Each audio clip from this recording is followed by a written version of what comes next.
সন্দেশখালীর মাঝের পাড়ায় গিয়ে গ্রামবাসীদের অভাব অভিযোগ শুনতে গিয়ে এলাকার মহিলাদের ক্ষোভের মুখে পড়েছিলেন রাজ্যের মন্ত্রী সুজিত বসু এবং পার্থ ভৌমিক। শেখ শাহজাহানকে কেন গ্রেপ্তার করা হচ্ছে না, এই প্রশ্নের উত্তরে মন্ত্রী পার্থ ভৌমিক বলেছিলেন যে এই কথাটা কেউ শিখিয়ে দিয়েছে। এরপরই পরিস্থিতি উত্তপ্ত হয়ে ওঠে। পাশাপাশি মন্ত্রী এও দাবি করেন যে হাইকোর্ট ইডিকে দায়িত্ব দিয়েছে শেখ শাহজাহানের মামলাটি দেখার জন্য। ইডি রাজ্য পুলিশকে দায়িত্ব দিলে 10 দিনের মধ্যে শাহজাহানকে অ্যারেস্ট করবে পুলিশ। এ প্রসঙ্গে রাজ্যের বিরোধী দলনেতাকে জিজ্ঞাসা করা হলে তিনি বলেন, ইডি কেন রাজ্য পুলিশকে বলবে? ইডি সিবিআইকে দায়িত্ব দেওয়ার জন্য আবেদন করেছে। 6 মার্চ মামলা শুনানি রয়েছে। রবিবার 25শে ফেব্রুয়ারি কলকাতায় ফিরে এয়ারপোর্টে এই মন্তব্যই করেন বিরোধী দলনেতা। একই সঙ্গে তিনি এদিন ফের জানান, রাজ্য পুলিশ শেখ শাহজাহানকে গ্রেপ্তার করবে না। শেখ শাহজাহানরা টাকা লুট করে, ওই লুটের টাকা কলকাতায় ভাইপোর বাড়িতে পাঠায়। কি বলছেন শুভেন্দু অধিকারী, শুনবো।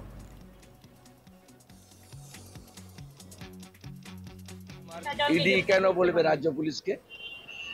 ইডি কলকাতা হাইকোর্টে গেছে সিবিআই তদন্তের জন্য। 6 মার্চ ডেট আছে। ইডি রাজ্য পুলিশকে বলবে কেন? এফআইআর তো রাজ্য পুলিশের হাতে। রাজ্য পুলিশ নয়, ওটার নাম মমতা পুলিশ। 10 দিনে গ্রেফতার। আর মমতা পুলিশ কখনো শাহজাহানদের গ্রেপ্তার করবে না। তার কারণ শাহজাহানরা ওখানে লুট করে, ওই লুটের মাল কলকাতায় ভাইপোর বাড়িতে আসে।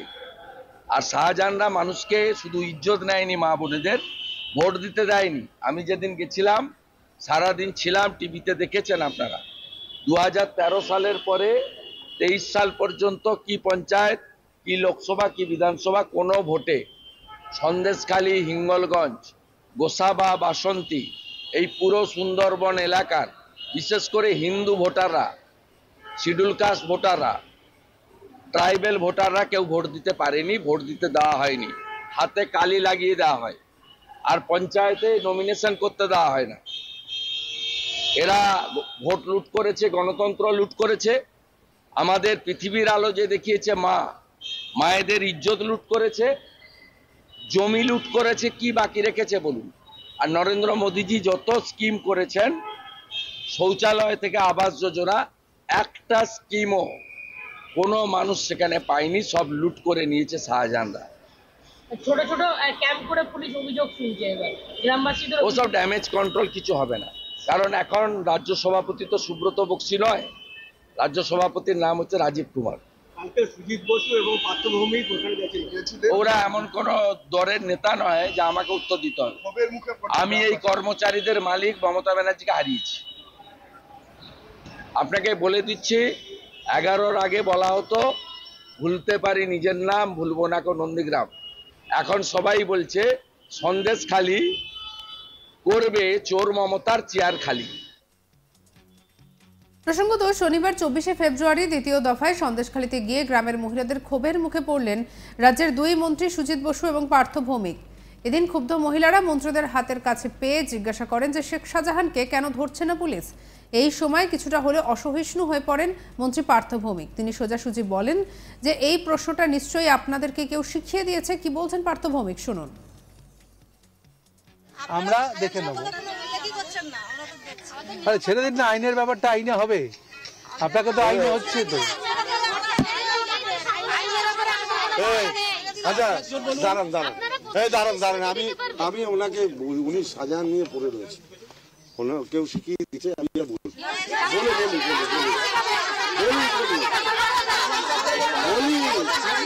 শুনতে হবে।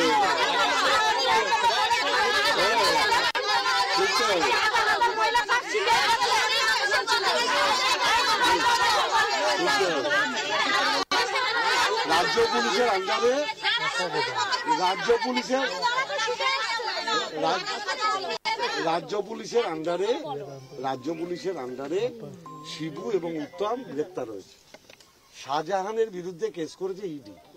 কলকাতা হাইকোর্ট বলেছে রাজ্য পুলিশ শাহজাহানের বিরুদ্ধে কোনো ব্যবস্থা নিতে পারবে না যতক্ষণ না কলকাতা হাইকোর্ট না বলবে যে রাজ্য পুলিশ শাহজাহানের বিরুদ্ধে ব্যবস্থা নিয়ে। রাজ্য পুলিশের হাত পা বাঁধা। ইডি হচ্ছে কেন্দ্রীয় সরকারি সংস্থা, ইডি শাহজাহানের বিরুদ্ধে কেস করেছে। আরে ইডির বিরুদ্ধে, এখন আপনাকে তো আমি আইনটা বুঝতে হবে, তো আপনি তো আইনের কথা বলছেন।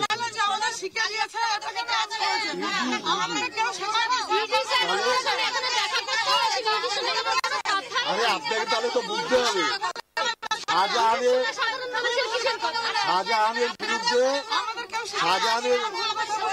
শাহজাহানের বিরুদ্ধে কেসটা করেছে ইডি।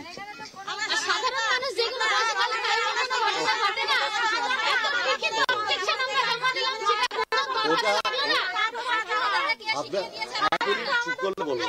শুনুন, কলকাতা হাইকোর্ট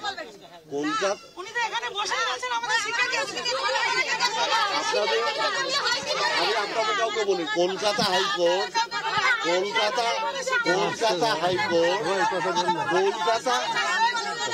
বুঝছেন না,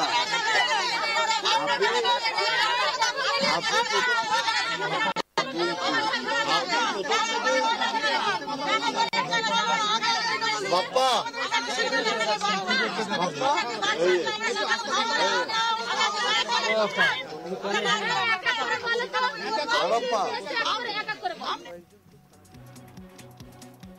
আর এদিকে আমাদের কলিগ অনির্বাণ সিনহা একই রিপোর্ট পাঠাচ্ছে, দেখুন। মাঝের পাড়া এলাকায় কিন্তু এই মুহূর্তে দমকল মন্ত্রী সুজিত বসু এবং তার পাশাপাশি পার্থ ভৌমিক তারা এসেছিলেন এবং সেখানে কিন্তু কোথাও গিয়ে মহিলারা নিজেদের যে ক্ষোভ সেই ক্ষোভ প্রকাশ করলেন। এবং শুধু তাই নয়, যে কথোপকথন হচ্ছিল সেই কথোপকথনের মাঝে আমরা দেখলাম যে কোথাও গিয়ে একটা বাকবিতণ্ডার সৃষ্টি হলো এবং তারপর কোথাও গিয়ে পার্থ ভৌমিক তিনি বললেন এক মহিলার উদ্দেশ্যে যে তাদেরকে কথা শিখিয়ে দেওয়া হয়েছে এবং তারপরেই কিন্তু উত্তপ্ত হয়ে যায় পরিবেশ। আর এই সমস্ত কিছুর মধ্যে গ্রামবাসীদের কি বক্তব্য শোনাবো আপনাদের।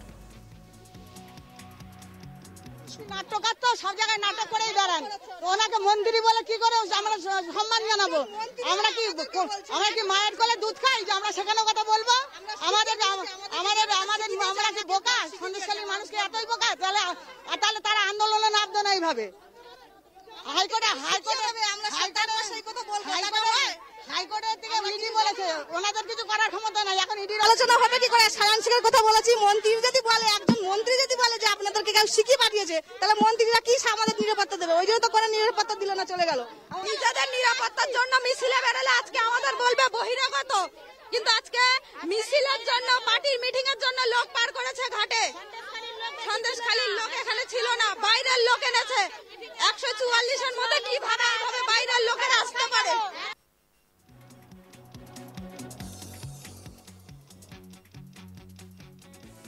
আর এই সমস্ত কিছুর মধ্যে পরিস্থিতি বারবার সরগরম হয়েছে। আপনার নজর থাকুক আজ তাক বাংলায়, সাবস্ক্রাইব করতে ভুলবেন না।